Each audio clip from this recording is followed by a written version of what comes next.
যোৱা কেইবছৰমান আগতে মোৰ দেউতাৰ পেৰালাইছ বেমাৰ হৈছিল। পেৰালাইছ বেমাৰ হৈ থকা সময়ত খ্ৰীষ্টান মিছনাৰী চাৰ্চৰ কেইজনমান মানুহ আহিছিল আৰু প্ৰাৰ্থনা কৰিলে তেখেতসকলৰ গীৰ্জাত প্ৰাৰ্থনা কৰিলে বেমাৰ ভাল হয় বুলি ক'বলৈ আহিছিল। তাৰপিছত প্ৰাৰ্থনা কৰিবলৈ আমাৰ দেউতা গ'ল। যোৱাৰ পিছত তেখেতসকলে মানে মটিভ কৰিবলৈ খ্ৰীষ্টান ধৰ্মত ধৰ্মান্তৰিত হ'বলৈ বিভিন্ন ধৰণে মানে মাইণ্ডটো ৱাছ কৰিবলৈ বিভিন্ন ধৰণৰ তেখেতসকলৰ উচ্চ পৰ্যায়ৰ খ্ৰীষ্টান লোক আহে। তিনিচুকীয়াৰ পৰা আহে, কেতিয়াবা হেৰিয়ৰ পৰা কোকৰাঝাৰৰ পৰা আহে। তেতিয়াই তেখেতসকলে প্ৰলোভন দিব বিচাৰে, কিবা যদি বেমাৰ আজাৰ হয় ভৱিষ্যতলৈ আমি বাহিৰলৈ লৈ যোৱাৰ ব্যৱস্থা সম্পূৰ্ণ ফ্ৰী হ'ব। তাৰপিছত কিছুমান যদি কিবা সা সুবিধা লাগে, যেনেকৈ টিংপাত লাগে, টিউবৱেল লাগে, সেইটো দিয়াৰ ব্যৱস্থাৰ কথা কয়।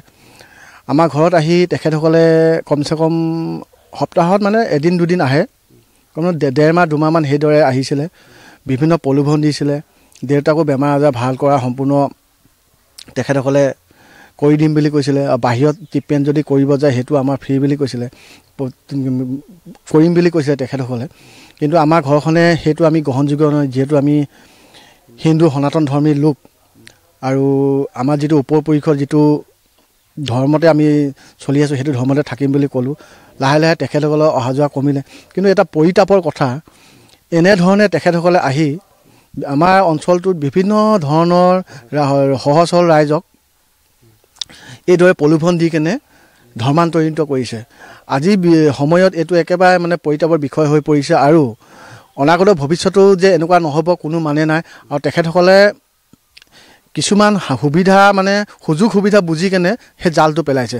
যেনেকৈ এটা বেমাৰত লৈ আহিছে, ধৰ দুখীয়া হিচাপে কিছুমানক সহায় সহযোগ কৰে, কিছুমানে ল'ৰা ছোৱালী পঢ়াব নোৱাৰে, সেই পঢ়া শুনাৰ দায়িত্ব লৈ এই ধৰণে তেখেতসকলে অঞ্চলটোত হিন্দু ধৰ্মৰ সনাতনী ধৰ্মী মানুহ লোকসকলক খ্ৰীষ্টান ধৰ্মলৈ ৰূপান্তৰত এখন জাল পেলাইছে। কথাটো হয়, খ্ৰীষ্টান ধৰ্মটোক আমি নিন্দা কৰিব যোৱা নাই, যিহেতু আমি এটা ধৰ্মত অতীতৰ পৰা আমাৰ ককা আইতাসকলে হিন্দু সনাতন ধৰ্মৰ ওপৰতে আমি আমাৰ সমাজখন চলে। সেই হিচাপে আমি খ্ৰীষ্টান ধৰ্মকো নিন্দা কৰিব যে ধৰ্ম চবৰে বেলেগ বেলেগ। কিন্তু তেখেতসকলে মানে মই একেবাৰে আৰ্থিকভাৱে টনকিয়াল নহয়, তেতিয়া মোৰ ল'ৰাটো সম্পূৰ্ণ পঢ়াৰ দায়িত্ব লয় আৰু লাহেকৈ পঢ়া শুনা তেখেতসকলে নাগালেণ্ডত পঠিয়াই দিব, গুৱাহাটীত পঠিয়াই দিয়ে বা ঝাৰখণ্ডত পঠিয়াই দিয়ে, সম্পূৰ্ণ পঢ়াৰ দায়িত্বটো লয়। পঢ়াৰ দায়িত্বটো লোৱাৰ পাছত ল'ৰা এনেকুৱা হ'ব তামক হ'ব, লাহেকৈ ধৰ্মান্তৰিটোত মাইণ্ডটো ৱাছ কৰি কিনে তেখেতসকলে শপত বাক্য কৰাই তেখেতসকলে হেৰিয়ত প্ৰাৰ্থনা কৰাই খ্ৰীষ্টান ধৰ্মে ৰূপান্তৰ কৰি লয়।